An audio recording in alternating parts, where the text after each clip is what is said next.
We've got everything from Addison Rae, Young Gravy, and Hocus Pocus to the VMAs. All that and more from Hamden to Hollywood. We're your source for Quinnipiac's entertainment news.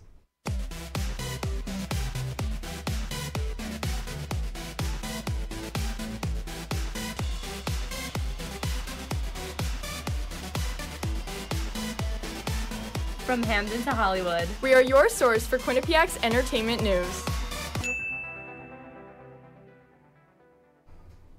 Welcome back to #That. I'm Julia Schnarr. And I'm Grace Doyle. Let's dive into some new Hollywood scoop. Taylor Swift has announced the release of her 10th studio album, Midnights. The 32-year-old singer made the announcement during her speech at the VMAs while accepting the Video of the Year award. Swift's social media has also been updated for the incoming era, with posts revealing the album's cover art as well as the unreleased track list. The artist has described the album as a collection of music written in the middle of the night, a journey through terrors and sweet dreams. The album is set to release October 21st of this year. Speaking of the VMAs, singer Bad Bunny made history during the 2022 ceremony in more ways than one. Bad Bunny is the first non-English language artist to win the Artist of the Year award, beating out others such as Drake, Lizzo, and Harry Styles. During his acceptance speech, the singer told audiences, "I said one day I would be one of the biggest artists in the world without having to change my culture." But that's not all. During his performance for the MTV VMAs telecast, Benito shared a kiss with both a male and female backup dancer. Fans brought attention to the moment on social media, praising the artist for breaking gender stereotypes and the stigma about bisexuality. With fall right around the corner, I'm excited to say that along with nostalgic Halloween movies, a Hocus Pocus sequel is releasing in October. The cast will include a classic reappearance from the witches played by Bette Midler, Sarah Jessica Parker, and Kathy Najimy. The story surrounds the witches years later, out for revenge, while a few high school students try and stop them. The first Hocus Pocus came out in 1993, and I'm excited to see how they're going to relate it to this generation of viewers. Catch it on Disney+, grab some popcorn, and let the movie put a spell on you. The Bachelorette is winding to a close, having the first season ever to have two women, Gabby and Rachel, on their journeys to love. The show has had nothing short of lots of romance and crazy moments. I know Bachelorette Nation is excited to find out who the next Bachelor is. At the end of the season, it is revealed who the new Bachelor is from a group of guys who did not receive a rose. There are a lot of final candidates, but without spoiling too much, some of the possible options are Nate Mitchell, Tyler Norris, and Logan Palmer. Tune in on ABC to see which one of the men are next in line for love. Big Brother is in its midway point in the season, and Liz and Haley are here to give us a rundown on the season. What do you have for us, guys? Hi guys, I'm Liz. And I'm Haley. And today we're going to be reviewing season 24 of Big Brother. Big Brother is a reality TV show on CBS in its 24th season, where there are cameras rolling 24/7 to catch everything that the house guests do or say. The group competes in competitions to decide who will be remaining at the end of the summer, and they are competing to win $250,000. I personally love this season. I think it's the best that we've seen in a while. It's a good mix of people from different backgrounds, and I think that's great to see. There's people I like, there's people I don't like. It's not that I love everyone, it's not that I hate everyone, but that's my thoughts. Yeah, I totally agree. Every single time I'm watching an episode, I am like screaming at the TV, I'm rooting for people, I'm eating my popcorn, and it's just been such a roller coaster and so much fun to watch. Let's talk about some house guests. So the person whose game I respect the most is definitely Taylor. So Taylor, when she came in, she faced this huge onslaught of bullying, but throughout all of the things that have been said about her in front of her face and behind her back, she's been nothing but caring, kind, and so loyal to the people that she trusts, and that's something that I really respect. My personal pick was Michael. I think Michael has played the best game so far. He wins almost all the competitions. Like, there's not a week where Michael has not won. He's always thinking, and he's not afraid to make big moves. Unfortunately, that makes you a target. So hopefully Michael can get through the next couple of weeks, because I would love to see him win. I think he definitely deserves it. So next we want to talk about whose game we respect the least. My pick is Turner. I think he plays one of the least loyal games. He will evict one of his best friends just because they made a minor mistake. I would have to say Kyle's game I respect the least. Instead of defending the people who he was aligned with, he decided to protect his showman/girlfriend, Alyssa, and completely blew up his and everybody else's games, which I did not respect at all. He's known this girl for barely a month. The fact that he threw away all that, I just can't respect it and I can't understand it. The big question, what are the predictions for the final 3 people left in the game? My prediction is Monty, Taylor, and Turner. I think those 3 players are doing exactly what you need to do at this point in the competition, which is laying low. I think it's going to be Michael, Turner, and Taylor. I think Michael, because if they let him get to the final 4, he's going to take away the game. Those are our thoughts on the midpoint of Big Brother Season 24. Big Brother streams on CBS, and you guys should definitely check it out. And as always, expect the unexpected. We'll be right back after this commercial break. What do you think you're doing, Kevin? Was just gonna drive home. There are several warning signs present that you shouldn't be driving. Like hearing voices? Like your text-to-emoji ratio? Oh man, the selfies. Selfie, nailed it. We all have warning signs that let us know that we're probably not okay to drive. Mine is pretending to be your subconscious. Craig, come on man, let's split a ride home.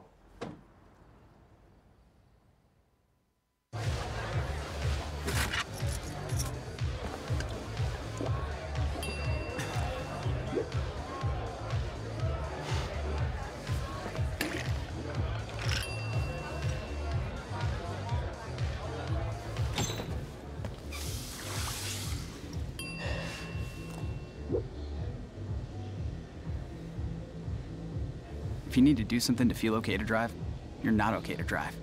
Don't drive buzzed. Multiple studies have shown that marijuana can slow both driver reaction and response time, which can be really dangerous. It's here. It's here. Wait. What? I can't drive. Why? My. Oh.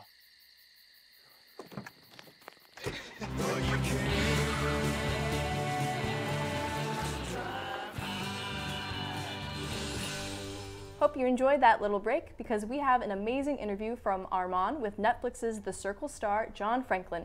What do you have for us, Armand?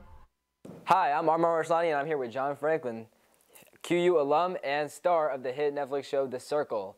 Today he's going to tell us about some of his top moments on the show. So I will start with my first question. So tell me about your favorite moment during filming of the show. Wow, all right, great question.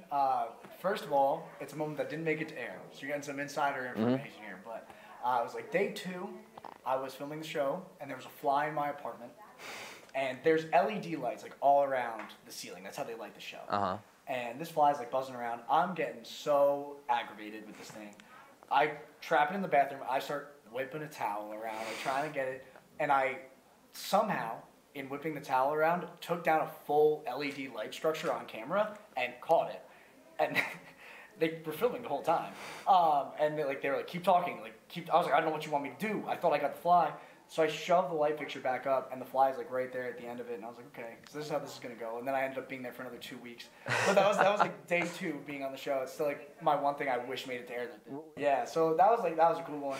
But there's just so many of them. That's just the one that I always remember because it didn't make it. You know, Yeah, it's like our little BTS insider report here. There you go. What about your favorite moment that did make it to air? What's like the favorite thing you were like, oh, like I'm glad they got to see this? Yeah, I think my the one that I was really stoked about was when I actually got to talk about why I was my mom.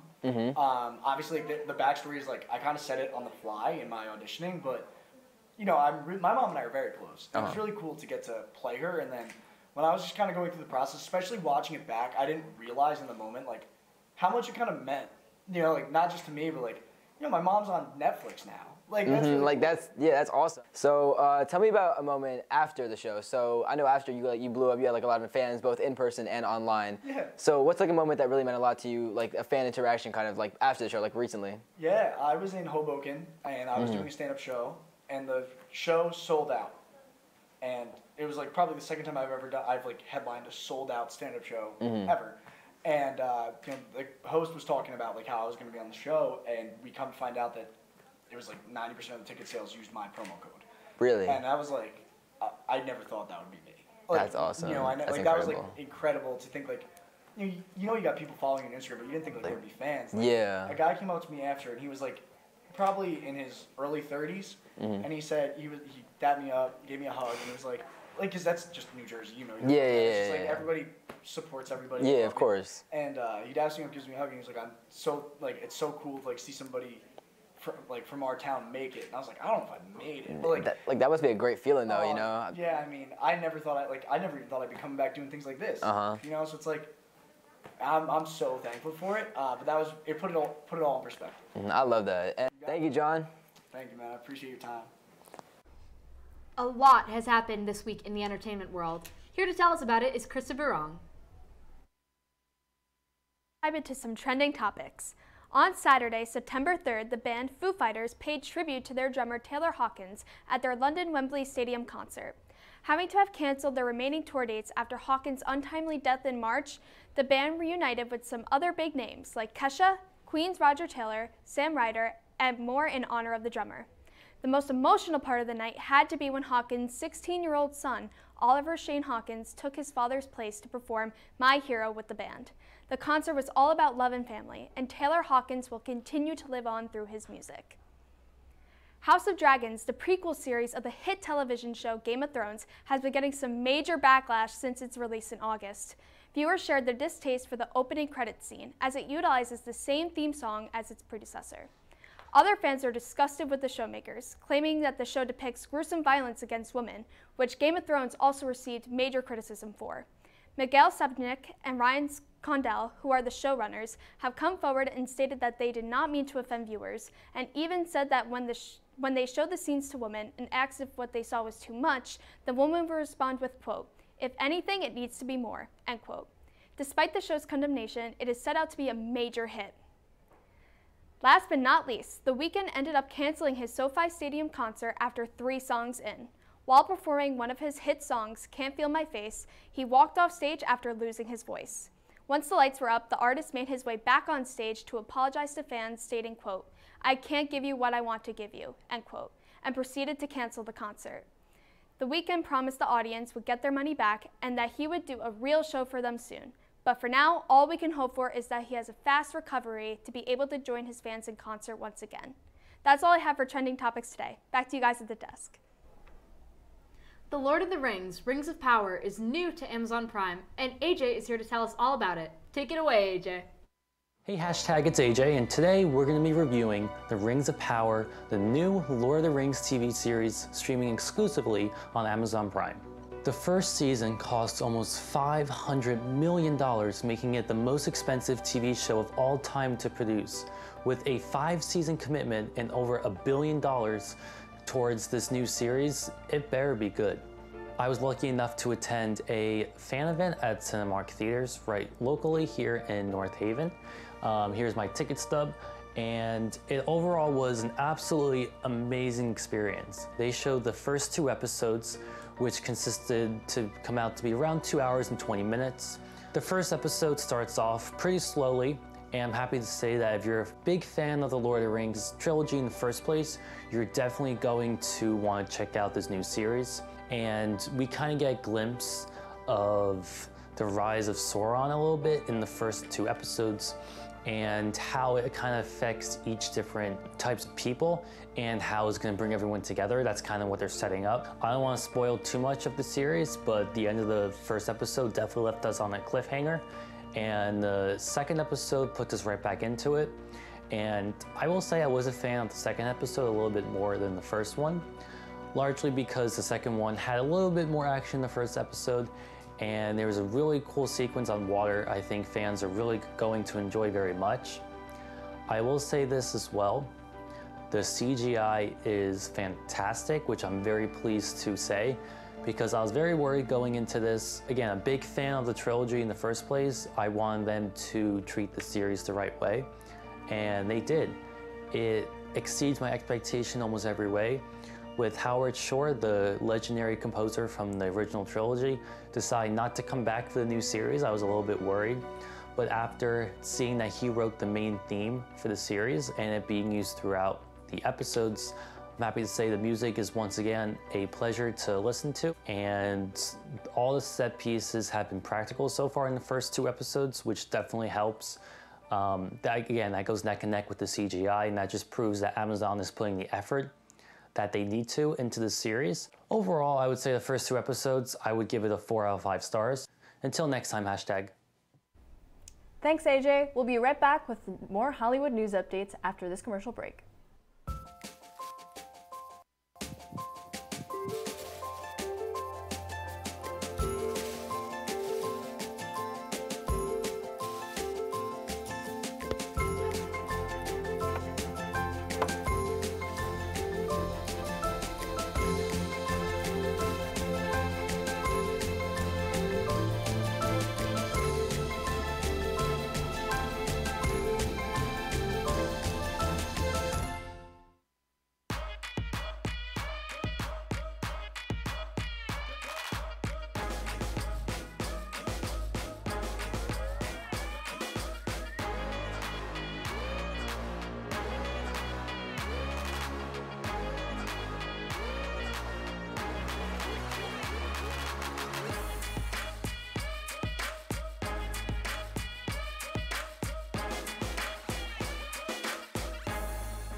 When we adopt a shelter pet, we discover they're a unique mix of all kinds of things. Come on, Jules, spot me on this last one. There it is.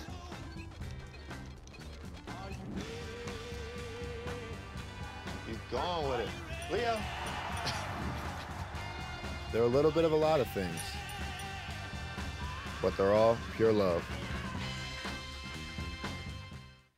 Welcome back. It's time to get the latest news on all things Hollywood. Here with us this week is Alex Kendall. What have you got for us, Alex? What is up, guys? Hope we're all doing well tonight. We have so much news to get through, so let's get straight into it.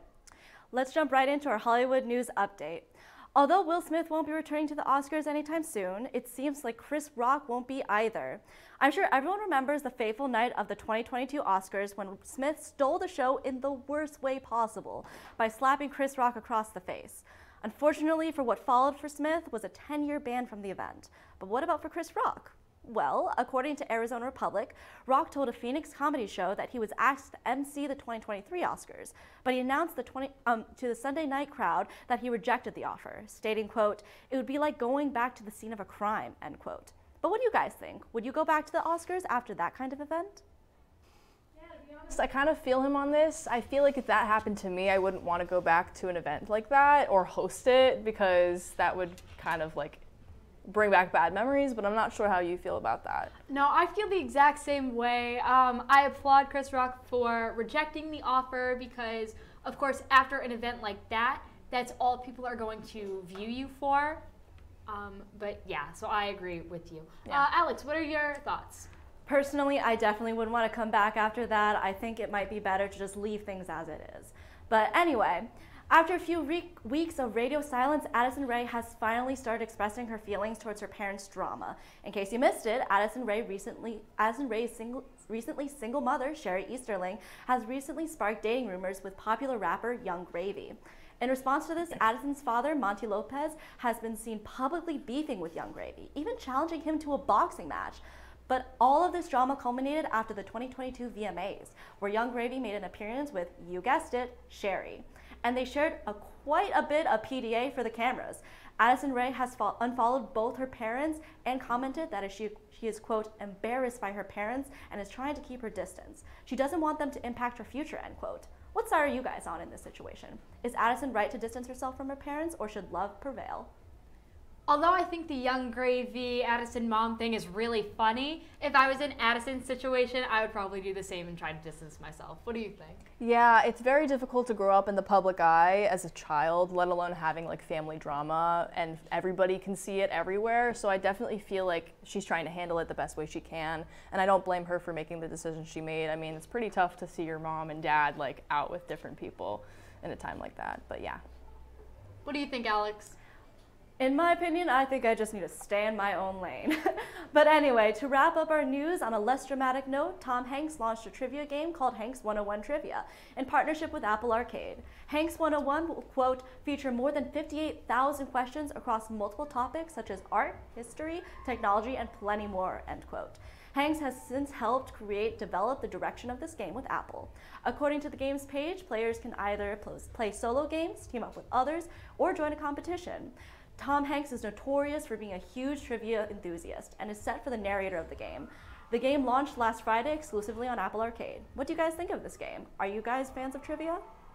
So I actually have a friend who worked with Tom Hanks and said that he was really, really nice and is such a great guy. I think him doing this is a great step and will definitely educate people about lots of different things like trivia. Yeah, absolutely. As both a trivia fan and a Tom Hanks fan, I can't wait. I know I'm definitely going to be downloading this app. How about you, Alex?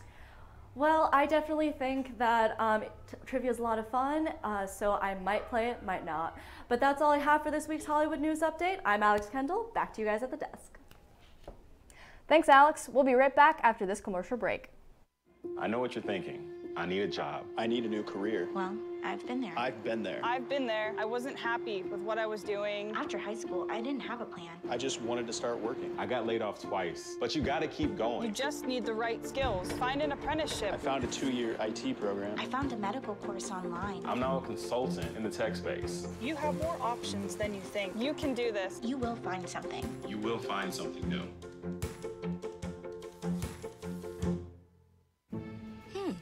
maybe you can make retirement happen.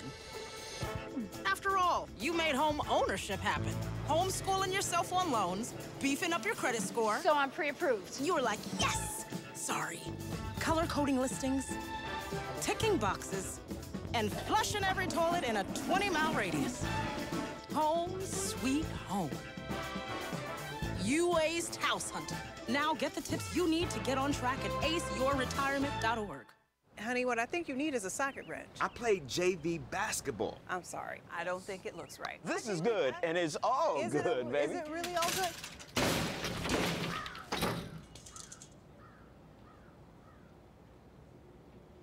If you love me enough to routinely test your handyman skills, not to mention the strength of your marriage, then of course you'll visit nhtsa.gov/therightseat to make sure I'm in the right car seat. I'm gonna call my dad. Thanks for sticking with us. Last weekend was the MTV Video Music Awards, and Lane is here to unpack the whole night for us. Let's check it out. Hey hashtag, welcome back, it's Lane. I'm going to be ranking my top 5 favorite performances from the 2022 Video Music Awards. Now, this was extremely hard to narrow it down to only 5 because I loved every single performance I saw for different reasons, but I did come to this conclusive list, and it is going to be based off of performance, stage presence, and fashion, of course. So let's get started. Coming in at number 5 has to be Saucy Santana. The look he had during his performance was to die for.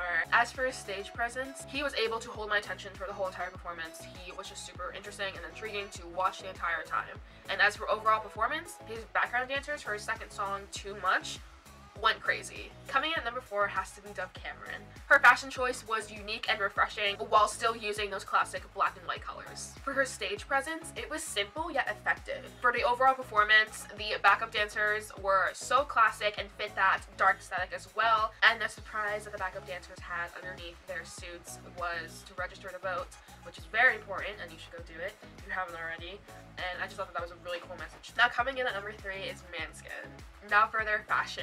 It was a statement. It was bold, it was edgy, it was pushing the boundaries of what cable TV can show. As for their overall performance, by the end you saw Vic going down in the crowd, just having a good time, just bare chest out. It was so cool to see how far that they could push the boundaries at the VMAs. Coming in at number 2, we have Lizzo. I mean, just like, look at her. Like, it's just her on the stage. As for the overall performance, this is where special effects comes in, and it was just her, but she used a lot of cool special effects to mimic background dancers, but it was just like clones of herself, which was so cool. And I think it goes to show just how much fun you can just have by yourself. Now finally, coming in at number 1, we have the amazing Miss Nicki Minaj. She was covered in diamonds on her bodice and had this cute pink skirt. She was just serving looks for days. As for her stage presence, I mean, it's freaking Nicki Minaj. Like, she's been doing this for years. It's amazing the hold that she can have on an audience. Now is a good time to bring up that this is a 10-minute performance, basically. She sounded amazing the entire time, and her stage presence was never failing. It was always there, 110%. And that wraps up my top 5 VMA 2022 performances. Do you agree with me, or do you disagree on some of the things? That's all from me, though, and I'll see you later, hashtag. This week, we have a new game called Decade Debate. We'll be debating each decade as which is the best decade for music. Let's see what's first. I'm excited for this. All right, so I'm seeing 80s versus 90s, and immediately I'm gonna have to go 90s. Really? Of course, like as you can see in that compilation, you can see a lot of pop, but I feel like the 90s was such a versatile decade for music. Of course, you had like the boy bands, the rise of the boy bands and the girl bands, you know, the Spice Girls, NSYNC, Backstreet, but you also had this awesome rock scene. You had, you know, the whole grunge scene coming up from like Washington and stuff. You know, you had the Foo Fighters, who we talked about earlier, Nirvana, Soundgarden.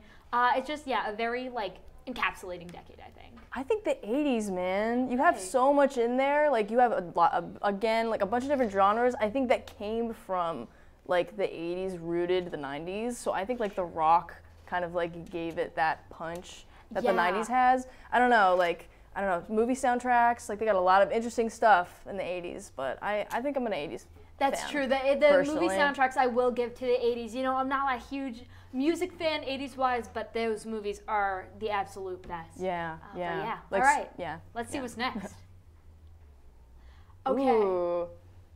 Totally. Let's see. All right. Early Which one? 2000s versus 2010s. Okay.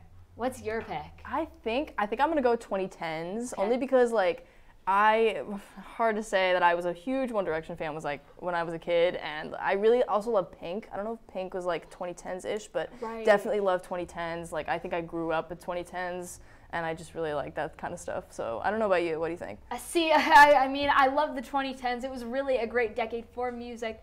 But I have to go early 2000s or Y2K. You know, that's back in style as of now. There's kind of a resurgence happening. And again, like you know, when I think Y2K, I think that bubblegum pop. I think, you know, Britney, that whole like era was so interesting in music and in like the entertainment industry in general.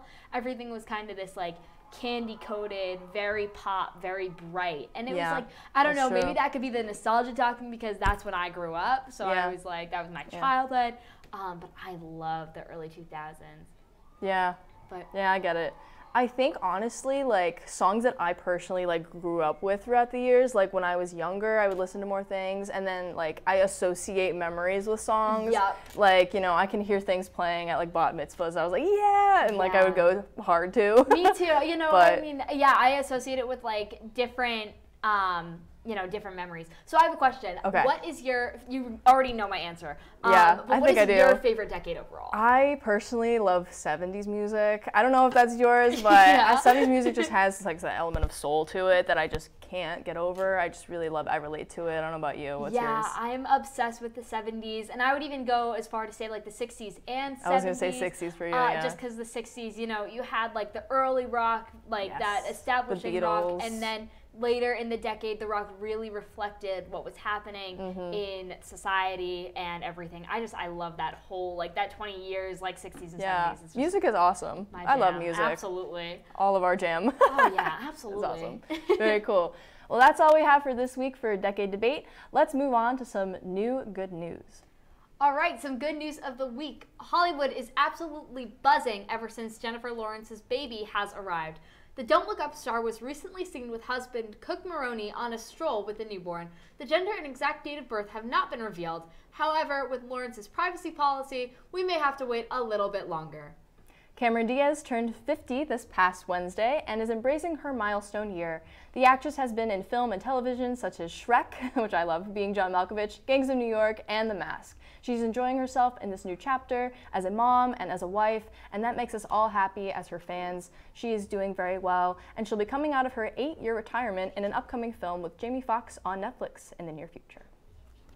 Cannot wait. I love her. Well, that's all we have this week on #that. Make sure you follow us on all our social media accounts and download the Q30 app on the App Store to stay up to date. I'm Grace Doyle. And I'm Julia Schnarr. From the producers, talent, and everyone working hard behind the scenes, thank you for watching. We will see you again next week.